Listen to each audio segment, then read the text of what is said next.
Hey everyone, it's Erin with the Inky Smiles Craft Lounge and What's Cooking Good Looking.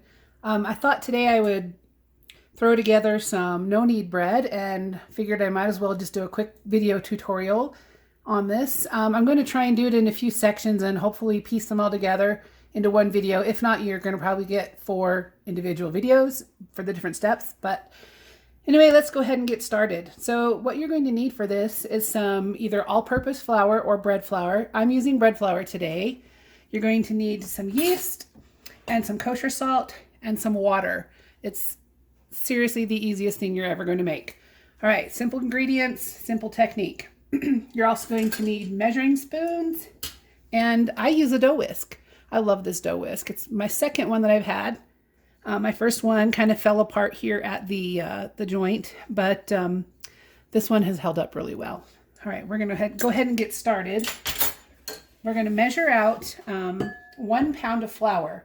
Now, I don't measure by cup with this because that's always a little different, but if I measure with weight, I always end up with the same amount of flour in my loaves. All right, so we've got 10 3/4 ounces. We're going to cut it close with this one. All right, there we go. A little bit over 1 pound. I'm good with that. We've got that in there. I'm going to get rid of my scale, move this out of the way. We're going to add our yeast. We only do 1/4 teaspoon of this yeast because it's going to sit overnight and have a lot of time to get happy.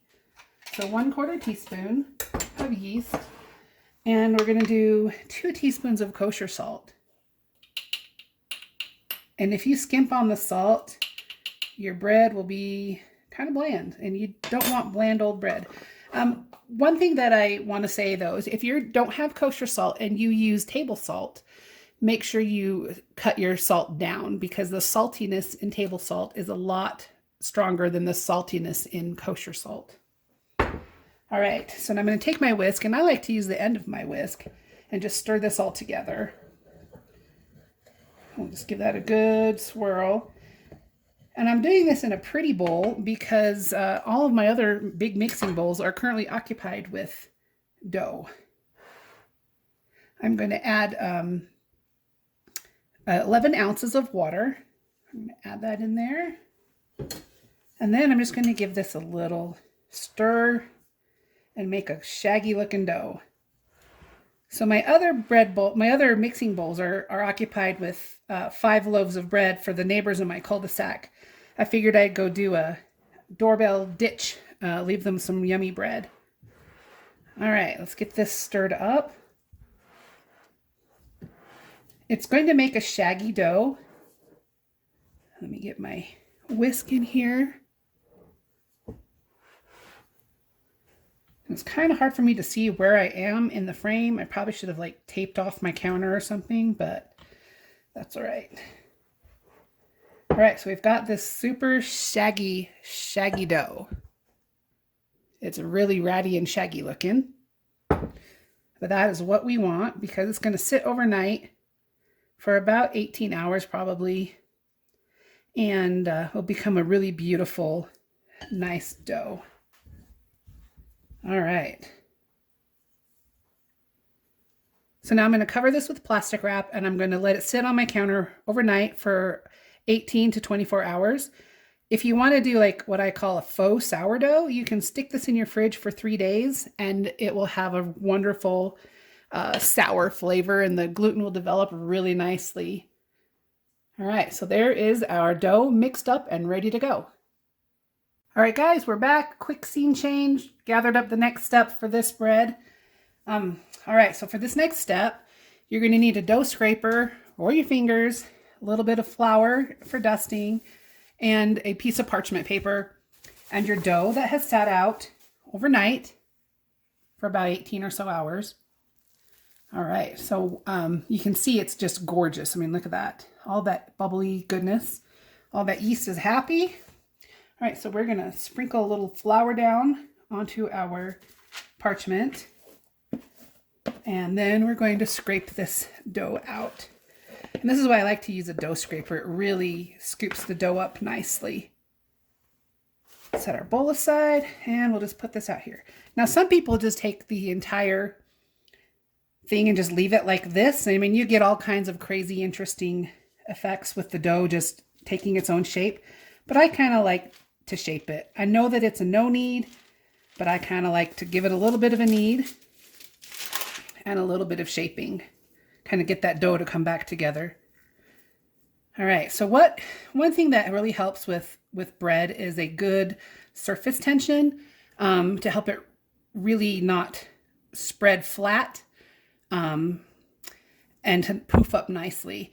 A couple of reasons for your dough to spread flat is there's a lot of moisture in it, which is called hydration, and also not having a really good surface tension. And that surface tension kind of helps it keep its shape. All right, so what I'm doing is I'm just kind of gathering up this dough in my hands, and it's really not too sticky, but if I need some more flour on my hands, I can just kind of grab some, dust my hand a little bit. Now you can see that this dough is starting to get, the tension on the top, the surface is getting tighter, and that's what we want. So I'm kind of gathering it here into the bottom, and it will look a little ugly, but it won't matter because you're not going to see it until it's all baked, and then it'll have a nice, beautiful crust. All right, so now I have this dough ball, and this one I'll be putting in my big round Dutch oven, so I'm going to leave it round. All right, let's give it another little pull and tuck. All right, so we've got this all nice and round. I'm going to grab some more flour. I'm going to give it a really good rub down with flour. I don't want too much on the bottom just because there's going to be some here on this parchment, and it will burn because you're cooking at super high temperature. All right, so look at that. I've got a little bit of an air bubble there. Let that be. That's a happy bubble. All right, so I've got this nice and round, and I might take some of this off. I'll just use my bench scraper, dough scraper, whatever you want to call it. Take a little bit off. We're going to set that down on our parchment paper, and then I like to take the bowl that it rose in and just flip it over and let it sit. I usually let it sit for about 40 minutes, half hour. You don't really have to because it's already ready to go most of the time. Some people do, some people don't. But I'm going to let mine sit for about 40 minutes or so, and then I will pop it in the oven.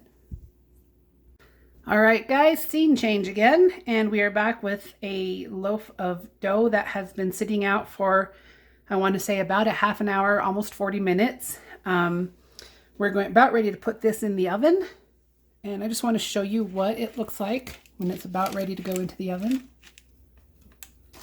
You can see along here, there's some great stretchiness going on. When that goes in the oven, that is likely a place that's going to like burst open. So what I'm going to do is give it a little bit of room to open up and not burst out there. And we'll do that in just a moment. So to tell that it's ready to go in, you give your dough a gentle poke and then watch for the spring back. And this is a really slow spring back. The indentation isn't staying completely, and it hasn't sprung back really fast. If it springs back really fast, it means your dough needs more time for that yeast to work and for the proofing to happen. But this is ready to go. All right, one thing I also should mention is that at my elevation, which is 6,300 feet in Colorado, our air pressure is less, and so yeasted goods rise a lot more quickly than they do at sea level. All right, so one thing I'm going to do here next is grab my bread lawn. This one's from Breadtopia, and I love it. Santa Claus left it in my stocking a few years back, and I have loved using this. So I'm going to give it a score, and we're going to score it about 1/4 of an inch deep, kind of on an angle. So I'm just going to drag my lom through that. All right. So we've got a nice little score there. That's going to give that oven, what happens is oven spring, when it gets hot and it expands, it's going to give everything a place to go so it doesn't burst out on your sides. All right, so I'm going to put that there. My Dutch oven has been preheating in the oven for about half an hour, 45 minutes. So I'm just going to grab it off camera here real quick and then give my camera a quick turn. All right, there we go. So this loaf I did in an oblong shape because this Dutch oven is an oval. And it will fit nicely in here. So you just drop it in, paper and all, and then grab your hot pad, grab your lid, and just cover it all up, and then we're gonna pop it right into the oven. And it's gonna go in here for about 35 minutes, and and then we'll take the lid off and bake it for another 10 minutes. Hi friends, we are back with a loaf of beautiful, crusty, no knead artisan bread. I just pulled this out of the oven and it is scorching hot, so I'm going to use my hot pads to remove this from the pan. There have been many times where I have put my wrist on the side of that pan and it has been not fun. All right, so let's swing this camera around. I can show you in some better light. Look at that loaf. Absolutely gorgeous.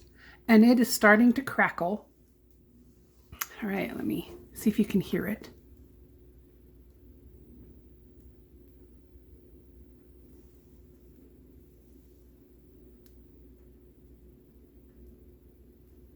You can kind of hear it, but it's going to get going here in just a little bit like crazy. To me, I think that's the best sound ever when you pull something out of the oven, is that beautiful crackly goodness as the steam all disperses back through the bread and the crust. One thing I want to say is don't slice this open right away. You're going to be tempted to because it smells amazing and it looks amazing. But if you crack it open right away, the steam is going to all rush out and you'll get some mushy centers. So let it cool and then slice it open. I hope you give this a try, and if you do, give me a shout. Have a great day.